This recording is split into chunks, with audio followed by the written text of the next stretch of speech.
So a couple of weeks ago I made this honey mead to which I added some juiced perilla leaves.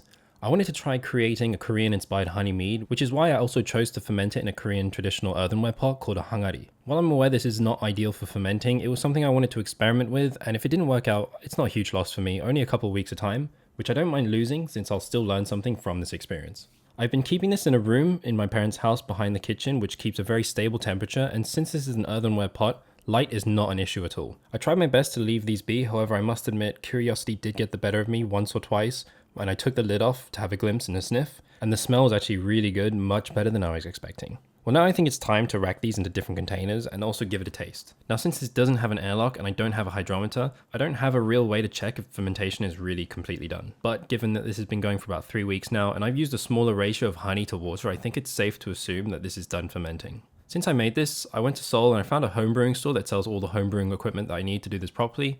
So I went and got a siphon, some airlocks, and some brewing sterilizer. I'm just going to get this out of the way now. I've sterilized everything that is touching the mead. I'll rack the mead into this glass container, which I've placed a little bit lower because of physics. I actually filled this one up pretty quickly, but I also had a sterilized bottle ready to keep filling up, but I also filled that up too. So I also had this jar ready for the very bottom of the mead, which had a lot of the sediment in it. I was really excited to taste this, but since I'm recovering from COVID, which took away my sense of taste and smell, I couldn't reliably taste this. But I mean, I tried anyway, and I think I could taste some of the perilla. But I also tasted what I thought could be a little bit of sourness, which is not what I want out of this brew, so I had to bring in my sister to double check this. Since this is pretty cloudy, I'm going to throw these in the fridge to try and cold crash this to clear it up a bit overnight.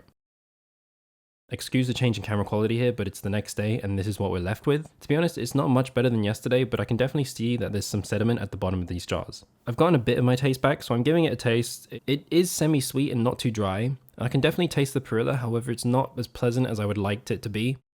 I think maybe in the future pairing it with another flavor such as lemon or citrus, and also making a bit of a sweeter mead would definitely turn out a lot better. Anyhow, I'll bottle these up and put these away in storage to age a little bit to see what happens. And in the future, I want to make another mead very soon. With yuzu season approaching here, I'm surrounded by yuzu orchards, so I think it would be pretty cool to make a yuzu mead or a yuzu ginger beer soon, so make sure you subscribe to catch those things in the coming months.